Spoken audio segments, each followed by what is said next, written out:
Muchas gracias a todos los asistentes, tanto en la sala como los que nos siguen virtualmente, por aguantar hasta estas horas tan intempestivas.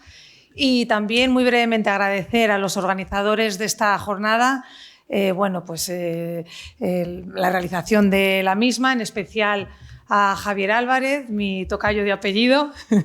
Los dos somos profesores Álvarez. Y bueno, pues se lamentaba el profesor Bilbao, el catedrático de Derecho Constitucional, de la pérdida del profesor Álvarez, porque se vino a nuestro departamento, al de Derecho Civil. Y bueno, pues decirle que nosotros estamos encantados de que forme parte de nuestro departamento. Todos los compañeros así lo pensamos, así que muchas gracias por estar con nosotros. Paso a continuación a presentar a la siguiente ponente, a Maitane Valdecantos. Es licenciada en Derecho y diplomada en Ciencias Económicas por la Universidad de Deusto en el año 2008. Realizó también la Escuela de Práctica Jurídica del Ilustre Colegio de la Abogacía de Vizcaya, un curso intensivo en Derecho Audiovisual en la Escuela del Cine y del Audiovisual en 2013. Y respecto a su perfil profesional, hay que destacar que es letrada en ejercicio del Ilustre Colegio de la Abogacía de Vizcaya, experta en negociación, defensa jurídica y litigación, socia desde el año 2019 de Audens, que es un despacho de abogados especializado en Derecho de las Nuevas Tecnologías, especializada sobre todo en propiedad intelectual, derecho digital e inteligencia artificial, jefa de estudios de la Escuela de Práctica Jurídica del Ilustre Colegio de la Abogacía de Vizcaya y representante externa de la Comisión de Supervisión de la SGAE. Colabora en la Delegación de Bruselas del Consejo General de la Abogacía Española en proyectos relacionados con la tecnología y cómo afecta a la propiedad intelectual, a la protección de datos y a los derechos fundamentales. También cabe destacar que es profesora en varias universidades y centros educativos, como la Universidad de Deusto y la Universidad de Mondragón, miembro del Consejo Especializado de la Revista de Actualidad Civil de la editorial Wolters Kluwer en la sección de Derecho Digital y autora del libro La legalidad de los negocios digitales, publicado por la editorial Anaya Multimedia en 2022. Como ven, tiene un currículum brillante, es muy breve, de todo lo que ella ha desarrollado, pero bueno, que justifica sobradamente su presencia en esta jornada. Por tanto, es un lujo, Maitane, tenerte aquí con nosotros. Y sin más, te doy paso para que hables. Su ponencia va a versar sobre la propiedad intelectual en la inteligencia artificial. Muchas gracias, Enar.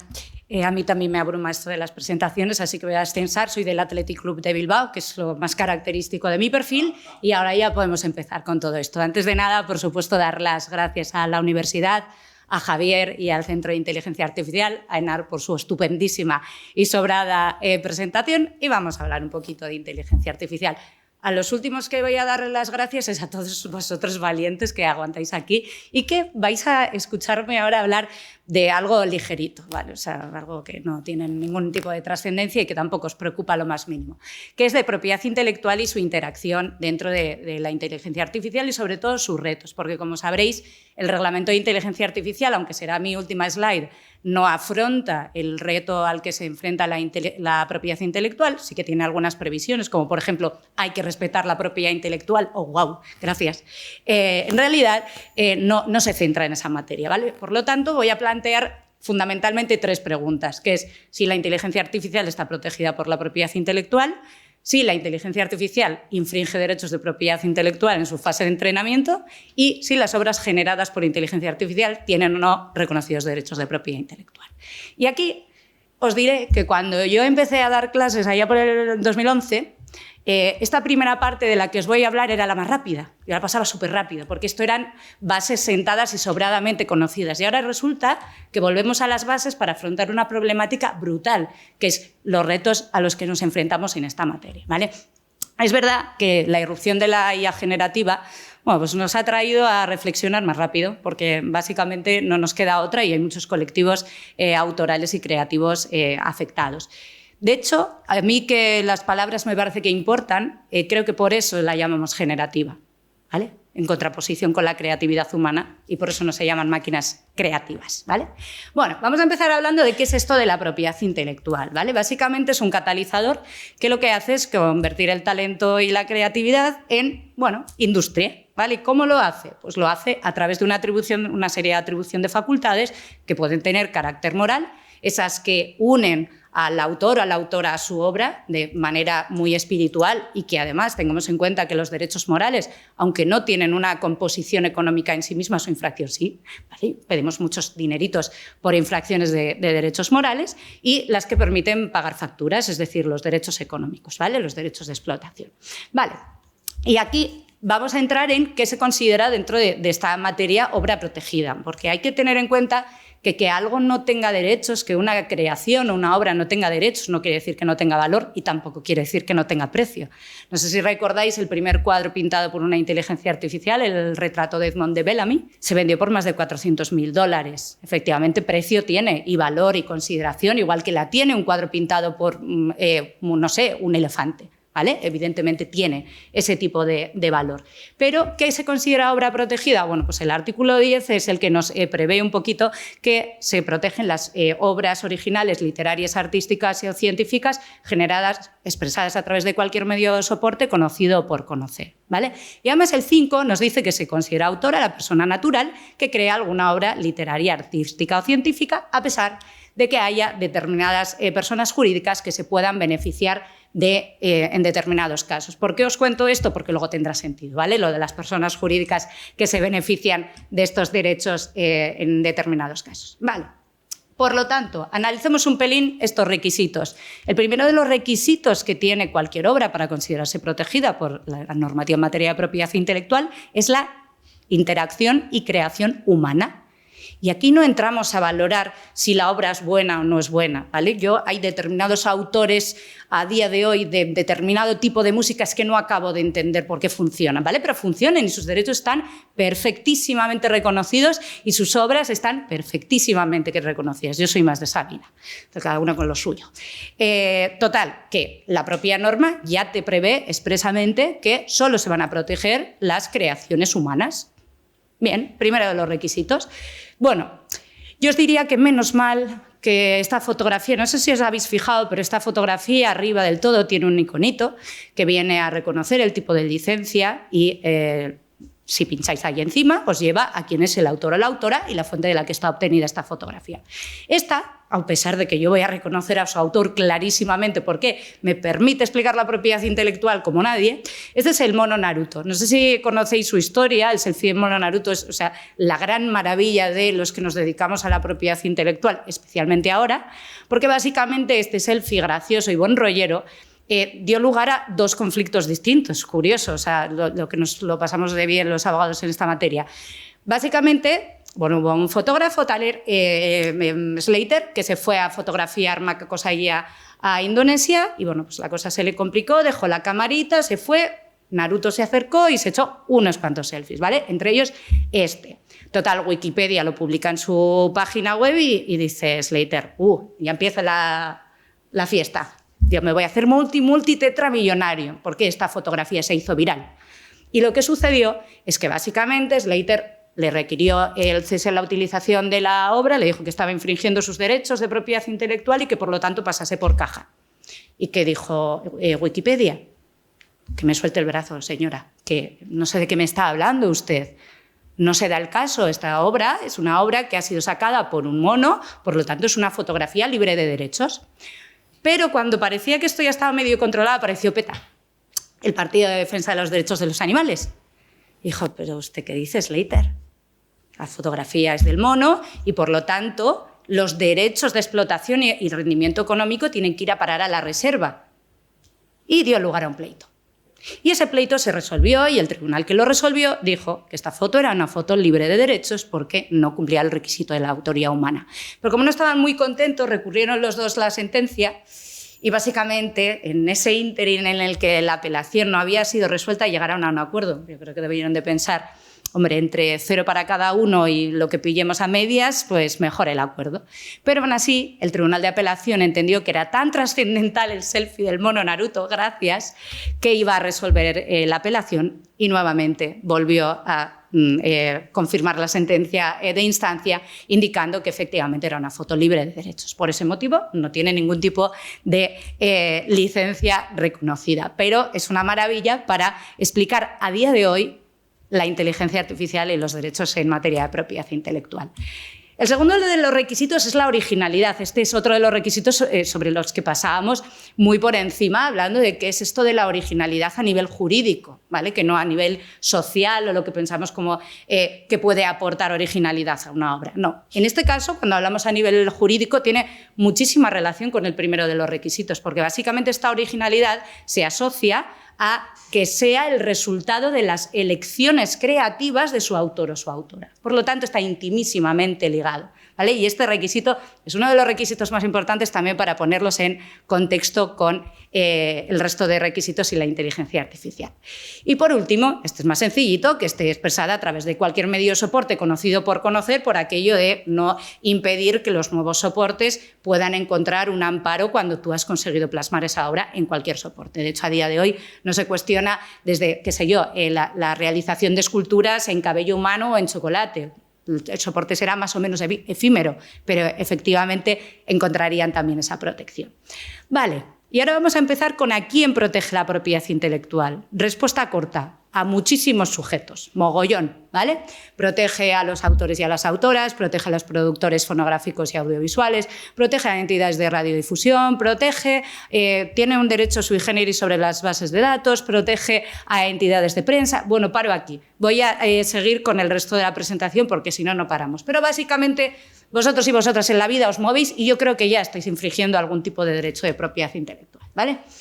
Estos distintos sujetos nos lleva a preguntarnos qué ocurre con la inteligencia artificial, ¿vale? Y por lo tanto, aquí vamos a entrar ya a esas 3 preguntas que os planteaba, sobre las que pasaré un poquito más por encima de lo que me gustaría, pero voy a intentar plantearos también alguno de los casos, plantearos cuál es el escenario actual y a mí hay una cosa que me gusta mucho y es hacer pensar o reflexionar o sembrar dudas. ¿Por qué? Porque a ver si dudáis conmigo y luego nos reunimos y llegamos a alguna conclusión un poquito más estable dentro de todo esto.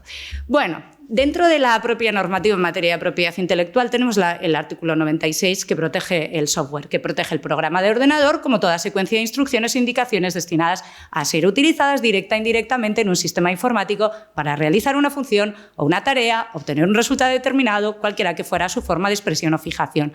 Por lo tanto, evidentemente vamos a encontrar que las propias inteligencias artificiales creadas por seres humanos, que son creadas por seres humanos, encuentran su amparo en el artículo 96. Por lo tanto, el programa, el propio software estaría protegido por la normativa. Pero además tenemos el artículo 133, eso que os he comentado hace un ratito, de esa protección sui generis que tenemos a las bases de datos, ¿vale? ¿Qué es lo que dice este artículo? Bueno, pues que se protege la inversión sustancial evaluada cuantitativa o cualitativamente que realiza su fabricante, ya sea de medios financieros, empleo de tiempo, esfuerzo, energía u otros de similar naturaleza. ¿Cuál es la diferencia entre estas dos? En que en la primera se protege la creación y en este derecho sui generis lo que se protege es la inversión. Aquí lo que importa son los euros, ¿vale? No necesariamente, ni siquiera tiene que tener el contenido, tiene que estar protegido por derechos de propiedad intelectual. Podríamos hablar de una base de datos de carácter personal que por su propia inversión, composición, también pudiera quedar protegida. Por lo tanto, cabe la posibilidad de que encontremos que la inteligencia artificial puede protegerse a través de estas dos vías, ¿vale? Vale. ¿Y qué derechos otorga esta protección sui generis? Pues básicamente prohibir la extracción y o reutilización total o parcial de esa base de datos, ¿vale? Bien, y ahora aquí llega mi momento de poneros a pensar y ponerme yo también a pensar, ¿vale? Pero ¿qué ocurre cuando la inteligencia artificial reescribe el código de la algoritmia? Nos ha cambiado absolutamente todos los patrones históricamente asentados en materia de propiedad intelectual. Protegemos las versiones sucesivas, que están machacadas en cuanto al código por esa IA, que ya se escribe sola. Puede llegar un momento en el que la absoluta totalidad del código esté reescrito por una IA, y entonces ya no podremos considerar protegida ese software porque no tiene ese componente antropocéntrico y no ha sido creada por un ser humano. ¿Y con qué vamos a valorar la infracción? ¿Qué versión vamos a utilizar en caso de que tengamos algún tipo de, por ejemplo, extracción total o parcial, o reproducción o modificación a través de la transformación? Pues esto solo acaba de empezar. Voy a irme a la segunda. ¿Se pueden infringir derechos de propiedad intelectual en la fase de entrenamiento de la IA? ¿Qué diríais? Sí, mucho y fuerte, ¿no? Vale, yo también creía eso. Lo sigo creyendo, ¿eh? Bueno, vamos allá.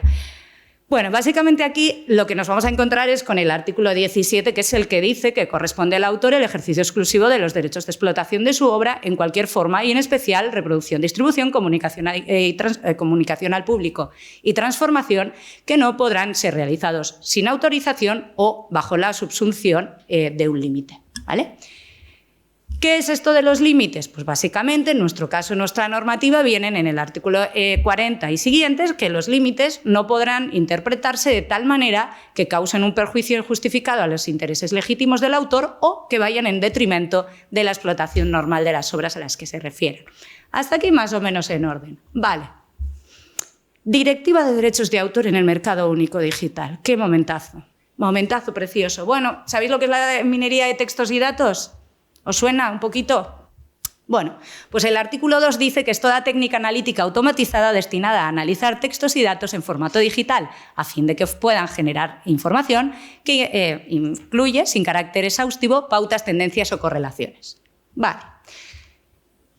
¿Qué sucede con esta minería de textos y datos? Que cuando se valoró de cara a su inclusión dentro de la Directiva de Derechos de Autor no se estaba pensando en la inteligencia artificial. Pero, sin embargo, está siendo invocada como límite a día de hoy en estas fases de entrenamiento y, ojo, que diferenciaremos entre estados y de alguna resolución no firme os hablaré. Bueno, por lo tanto, la minería de textos y datos requiere la extracción y copia de la información que puede provenir de materiales u obras de acceso abierto, generalmente disponibles y de forma gratuita, obras que ya han pasado a dominio público y, por lo tanto, también se pueden utilizar, y obras protegidas con derechos reservados. Es aquí, en este último matiz, donde vamos a encontrar la problemática y, sobre todo, las distintas opiniones jurídicas en función de cuáles sean mis intereses, ¿vale? Bien. En cuanto a la minería de textos y datos, la directiva prevé dos límites distintos, uno de ellos más, digamos, socialmente aceptado y otro pues, más cuestionado.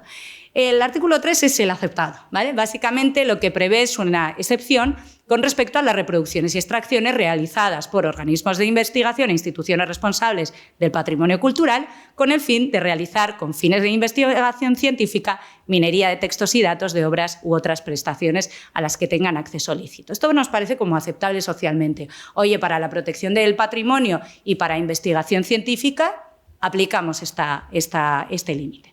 Pero luego tenemos el artículo 4, aquí está ya el tema, ¿vale? Aquí está ya lo más potente de todo. Bueno, el artículo 4 lo que prevé es una excepción o limitación sin poner ningún tipo de restricción al beneficiario, siempre que no haya una reserva expresa por parte de los titulares como medios de lectura mecánica en el caso del contenido puesto a disposición del público, lo que se conoce como opt-out, ¿vale? ¿Qué estamos haciendo en la actualidad? Uno, incluir en los contratos con profesionales creativos y personas que están protegidas por la propiedad intelectual una reserva expresa de derechos para que todas las cadenas de subcontratación, cesión de derechos tengan que respetar que yo no quiero que mi obra sea utilizada para entrenar a inteligencias artificiales, ¿vale? Y esa es la manera de garantizarte al menos el opt-out. Ojo, que esto sería en caso de que estos límites fueran aplicables a la inteligencia artificial.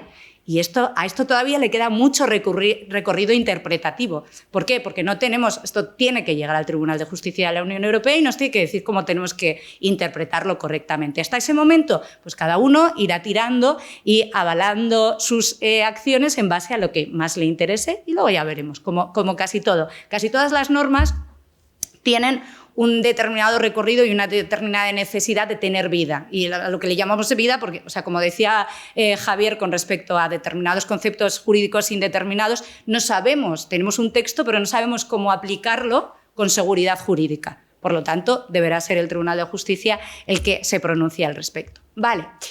¿Cómo está el mundo con respecto a la minería de textos y datos en esta materia? Pues, por ejemplo, Estados Unidos, que por supuesto siempre se diferencia muchísimo de nuestros sistemas europeos, quedaría amparada el entrenamiento y la utilización en reproducción de obras del intelecto para realizar minería de textos y datos, y podrían amparar el entrenamiento de inteligencias artificiales en este sentido. ¿Por qué? Y además, sí que es verdad que prevé la posibilidad de que haya un opt-out también, ¿vale? Pero dicen que ellos lo analizan de forma flexible y que consideran que la inteligencia artificial tiene una naturaleza transformativa.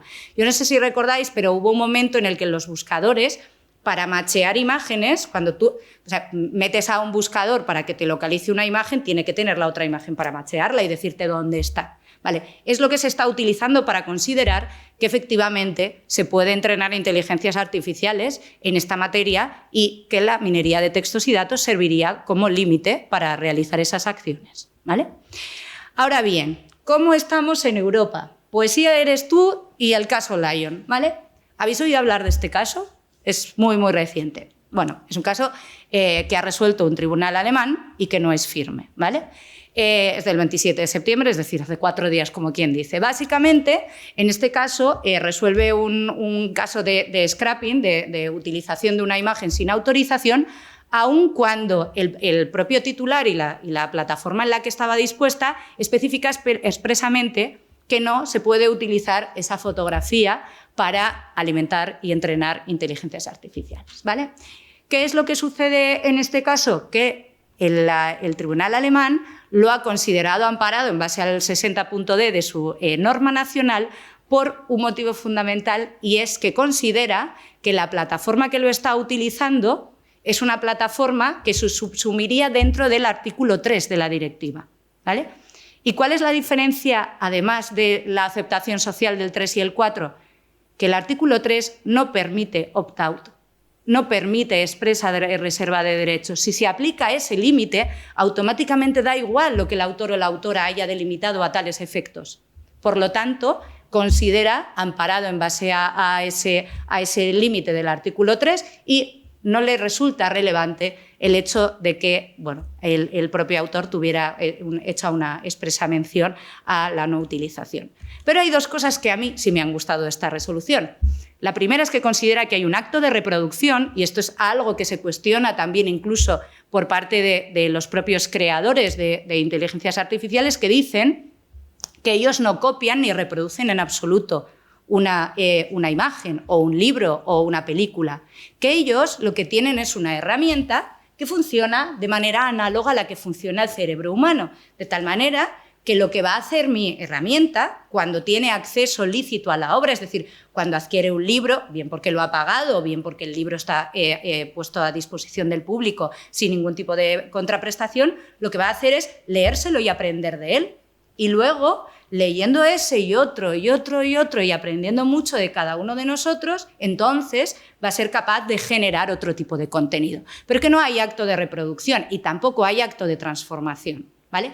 Y esta resolución reconoce que existe un acto de reproducción, ¿vale?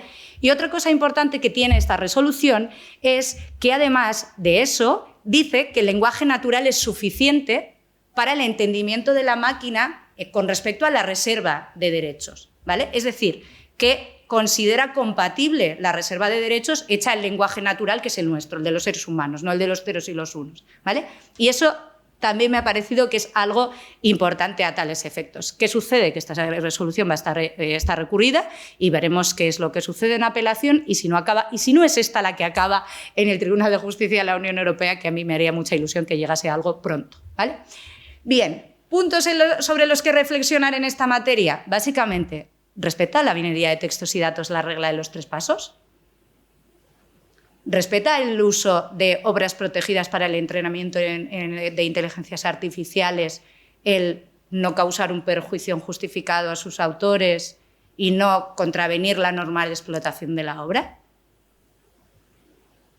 Ahí os lo dejo para que penséis.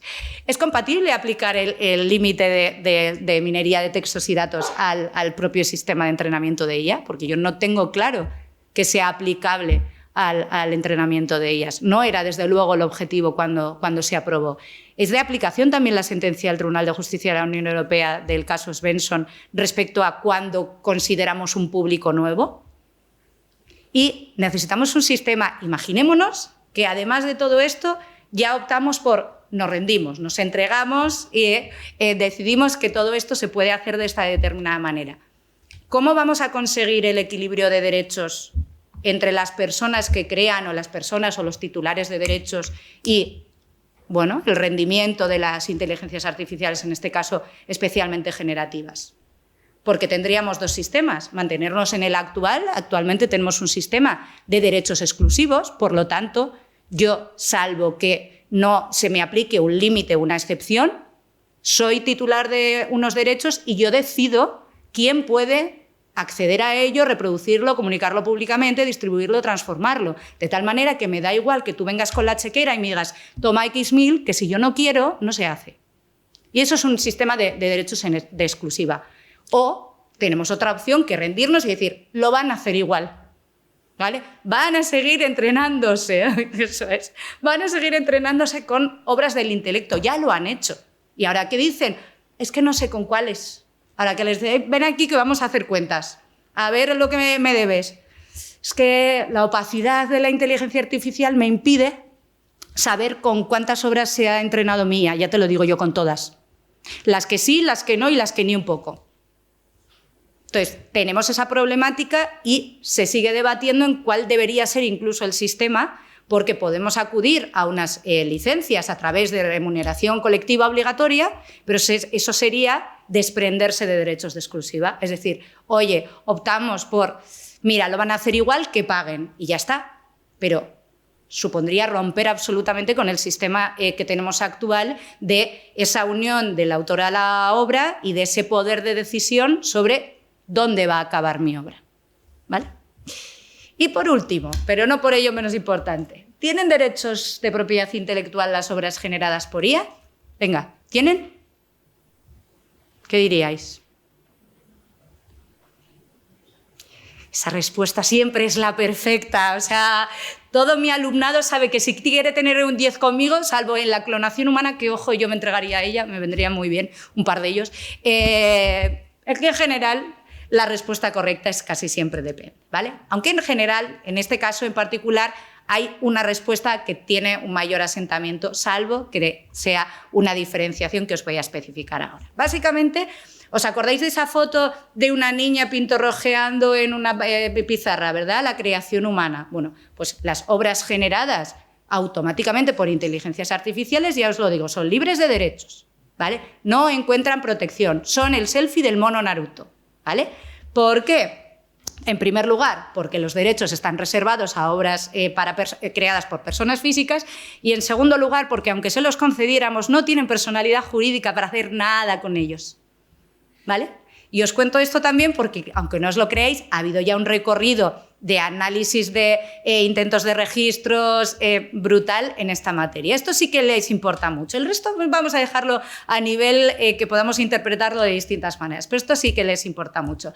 ¿Y dónde está el matiz? ¿Os acordáis de que hemos hablado que hay determinadas personas jurídicas que en determinados casos excepcionales pueden considerarse autores a pesar de no ser personas físicas? Bueno, pues en el caso del software dice incluso que cuando el autor sea una persona jurídica, lo cual explota un poquito dentro de nuestro cerebro, y es que sucede que hay en determinados casos, cuando por ejemplo pues una empresa tiene a sus trabajadores desarrollando un software, pues evidentemente la titularidad en esos casos va a ser de esa empresa, ¿vale? En el caso de obras colectivas es muchísimo más claro, pero en el caso de autores asalariados, especialmente el sector del software, es muy claro. Y aquí está el depende.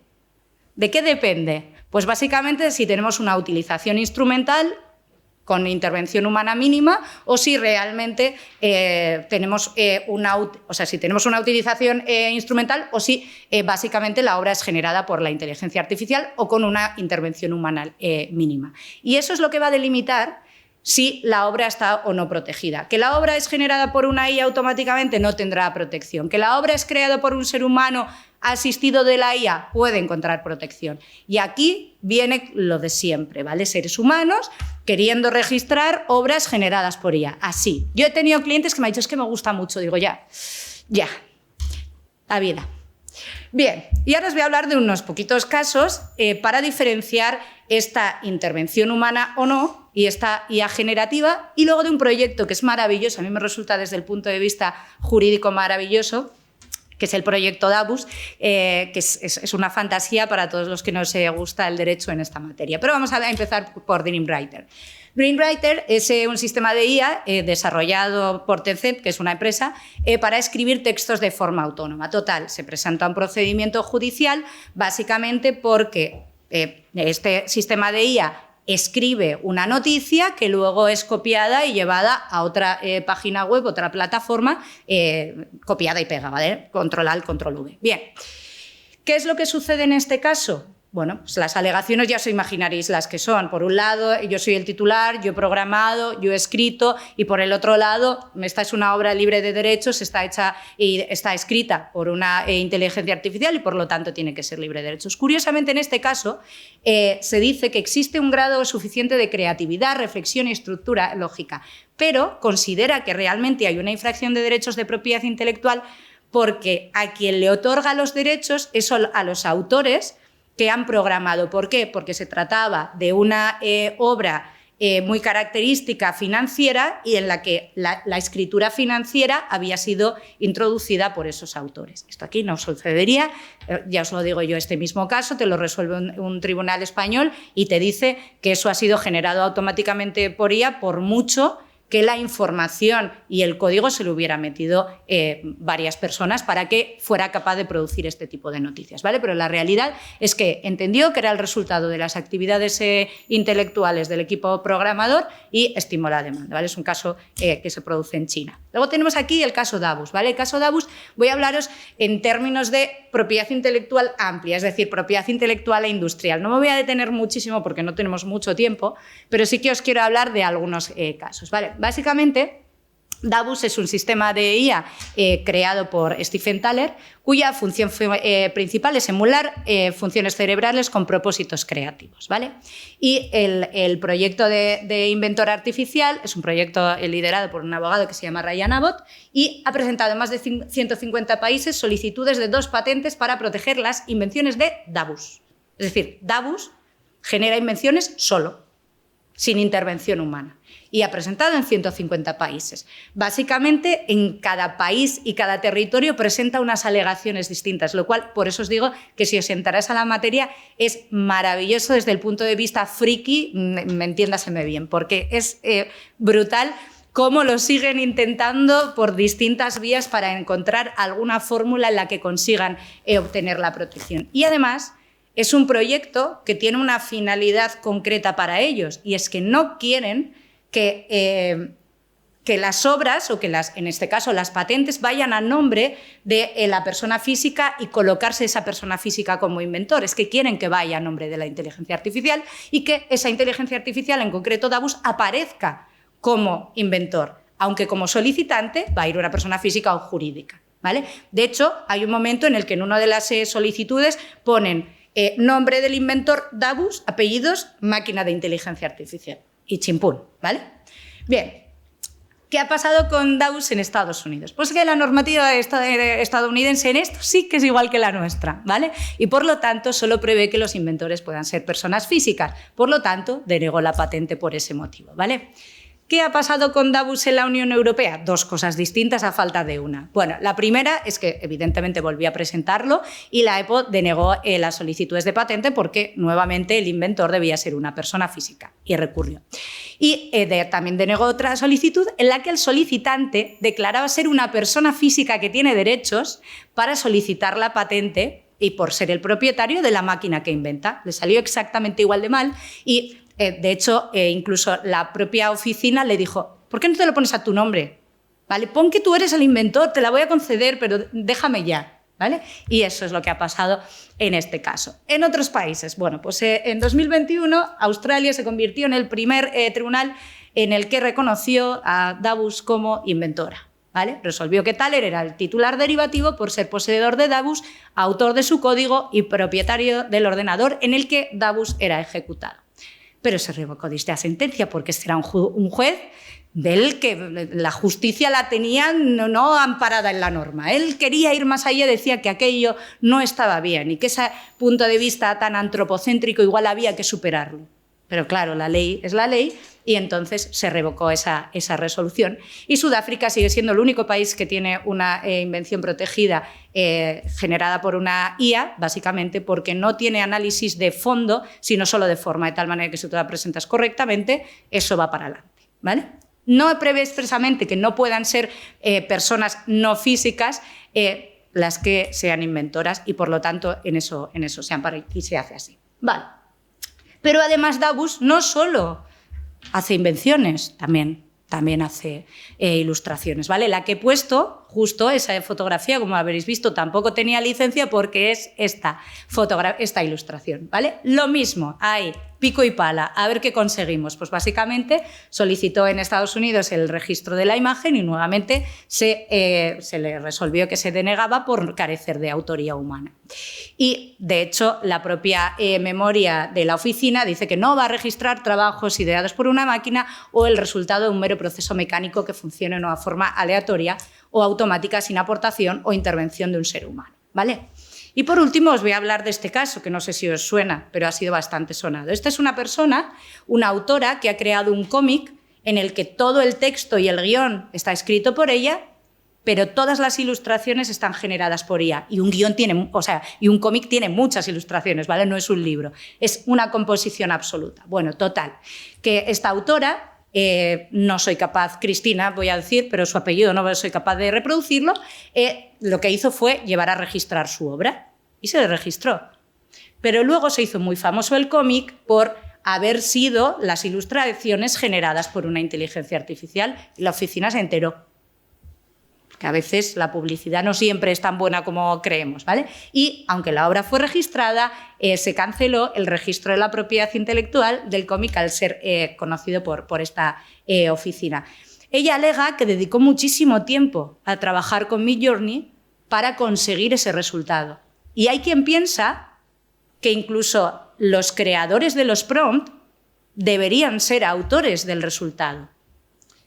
Yo, después de darle muchas vueltas, creo que eso te coloca más en la postura del cliente. Es decir, cuando el cliente te encarga algo, ¿no? Y te dice, oye, pues hazme una ilustración de estas características para ponerla en no sé qué soporte, etc.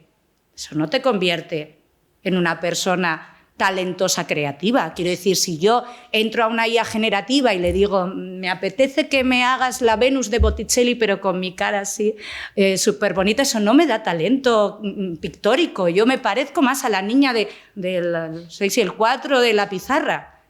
No me convierte en autora, ¿vale? Pero hay quien dice que los creadores de prompt deberían ser autores del resultado. Ojo, que si tú escribes un prompt de 7 páginas, a lo mejor puedes entenderlo protegida esa concreta expresión de la idea en cuanto al texto, pero no en cuanto al resultado, ¿vale?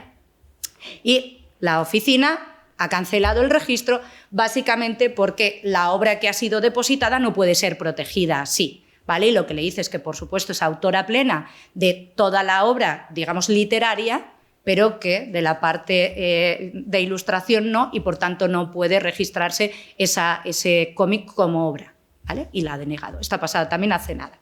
Vale, puntos sobre los que reflexionar así. ¿Es suficiente con esta visión antropocéntrica que tenemos, que excluye la posibilidad de proteger obras generadas por IA?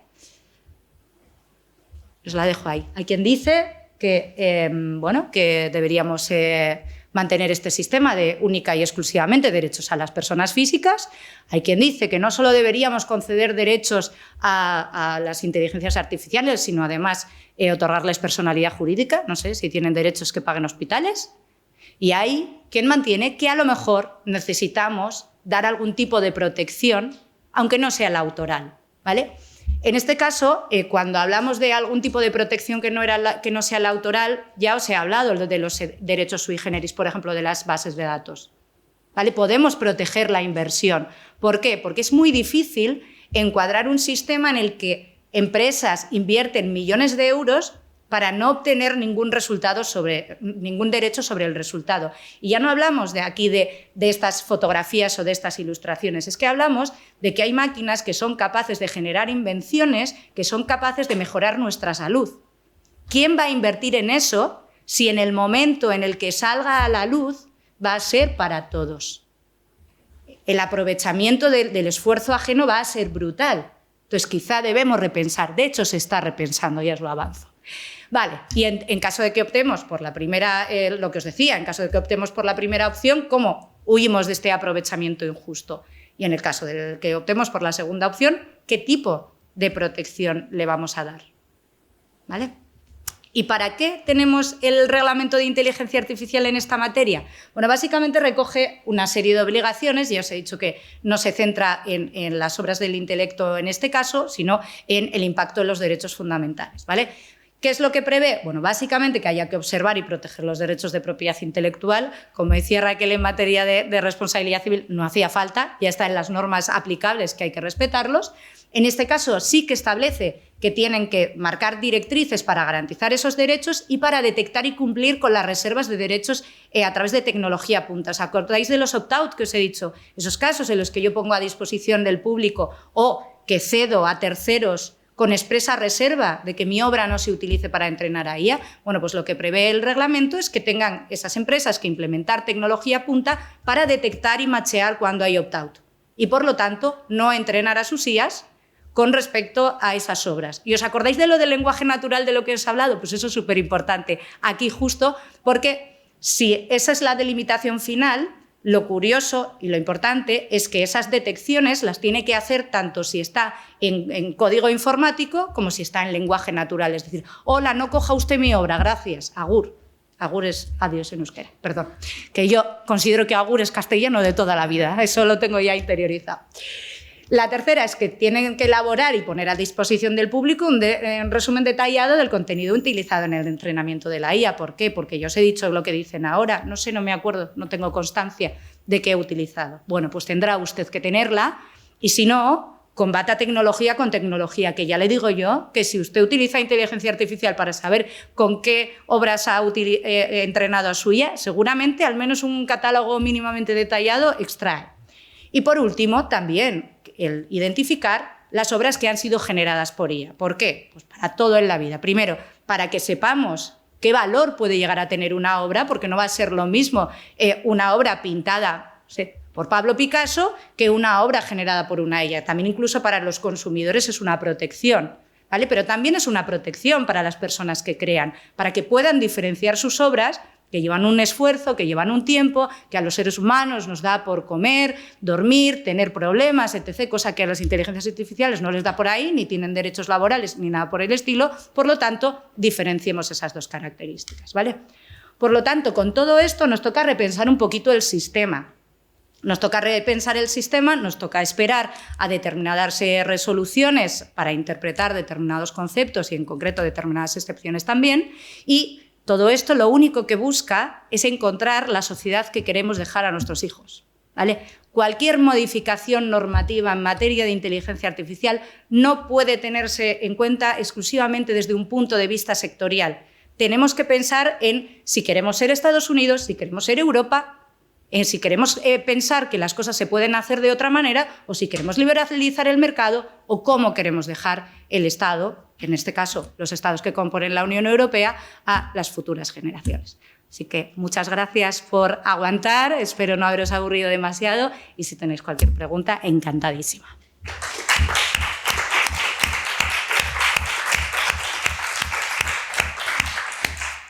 Muchas gracias, Maitane, por tu brillante exposición, por irte al tiempo, porque te han sobrado 5 minutos. Así que sí.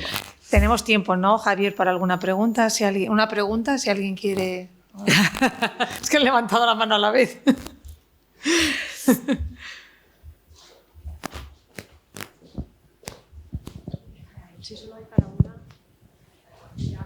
Luego hablamos juntas. Bueno, tengo muchas, pero voy a ir breve. Lo que a mí me gustaría saber es un poco tu opinión sobre un aspecto, ya puestos a reflexionar y a poner así un poco preguntas más que respuestas. Claro, cuando hablamos de inteligencia artificial generativa, yo creo que la cosa todavía se complica mucho más, porque tienes dos aspectos que son fundamentales, que uno es que no hay límites geográficos, o sea, quiero decir, el que tú regules o llegues a un acuerdo colectivo para la cesión de derechos no va a quitar que OpenAI va a seguir utilizando tus derechos aquí, y no sé cómo de factible es que tú vayas contra ese tipo de compañías porque están utilizando pues contenido tuyo, de tu blog personal que está puesto en un dominio.es. Y luego otro aspecto también, y vamos, y esto lo pregunto porque hemos tenido también muchísimo debate interno en esto, ¿no? Que es a la hora de cuantificar ese valor de tu obra, claro, para un sistema que sea a lo mejor pictórico y que tú tengas tus obras, ahí está muy claro. Pero cuando tú tienes en cuenta que realmente con lo que estás entrenando un modelo de IA generativa es con Common Crawl, o sea, con toda la web a lo bestia, ¿cuál es el porcentaje de beneficio que tiene mi blog respecto a los gigas y gigas y teras que tiene la web en su conjunto? Vale. Voy a empezar por la segunda, que es la que más fresca tengo. Bueno, en realidad la respuesta a las dos es que tampoco nos cambia mucho el sistema, la irrupción de la IA. Esas problemáticas son problemáticas habituales dentro de la inteligencia artificial, porque aunque vivamos en un mundo globalizado, pues las normativas siguen siendo territoriales. También antes de la inteligencia artificial, compañías estadounidenses vulneraban derechos y ponían a disposición del público, me da lo mismo, a través de YouTube, determinadas obras protegidas. Y al final han ido entrando en ese respeto a los derechos en los territorios en los que tienen otro tipo de protección. Por lo tanto, yo sí que creo que se puede encontrar ese equilibrio, sí que creo que al igual que se hace con el reglamento de IA, al igual que se hace con el reglamento de protección de datos de carácter personal, Europa tiene que marcar sus límites en cuanto a cómo quiere que sus ciudadanos y ciudadanas vivan, cómo quiere que los derechos de sus ciudadanos y ciudadanas se respeten, y ahí las normativas lo que tienen que imponer es ese tipo de previsiones extraterritoriales para controlar ese sistema. En cuanto a cómo valoramos las infracciones, pues mira, yo pleito por pleito, y va a seguir pasando así. Tenemos una serie de sistemas para valorar cómo podríamos cuantificar, pero evidentemente hay mucha parte de la prueba que se la tenemos que requerir al malo. Y eso supone que yo me vaya a enterar del 10% de lo que hace el malo.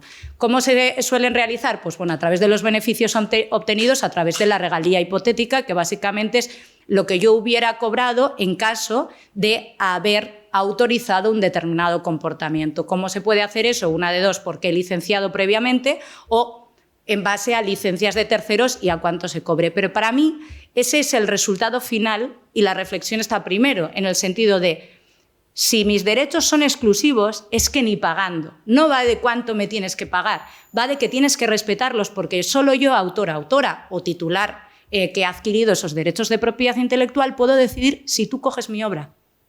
Entonces, ¿cuál es tu beneficio? Esto históricamente se decía también muchísimo con las descargas ilegales de contenido audiovisual, que decía, pero ¿yo qué daño te he hecho si yo no iba a ir al cine tampoco a verla? Y también se arregla, ¿vale? Que al final tenemos que, en la medida de lo posible, tenemos que conseguir que machee tanto los modelos de negocio como las normativas, porque evidentemente si teníamos familias que estaban en situación de no poder pagar el préstamo hipotecario, no van a pagar 90 euros al mes por Canal Plus, eso era evidente, ¿vale? Y los modelos de negocio han ayudado muchísimo también a ese respeto a los derechos de propiedad intelectual, y creo que en este caso sucede igual. Lo único que cambia es la tecnología que va a infringir esos derechos y las personas que los van a infringir.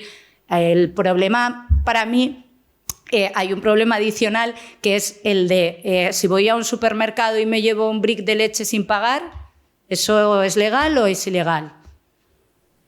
Y si no me pillan, sigue siendo ilegal, pero no tienes consecuencias. Entonces, evidentemente, yo creo que el RIA sí que viene muy bien en ese sentido de las obligaciones, por ejemplo, de documentar cualquier tipo de obra y también de machear, por ejemplo, los opt-out.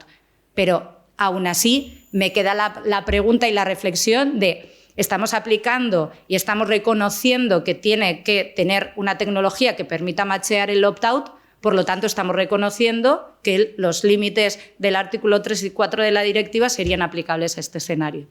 Y es un paso más allá. Espero haberte contestado mínimamente. Muy bien. ¿Quieres clausurar, Javier? No, bueno, pues nada, muchas gracias a todos por la atención prestada. De nuevo, muchas gracias a los organizadores y felicidades a todos los ponentes porque habéis estado magníficos. Muchas gracias.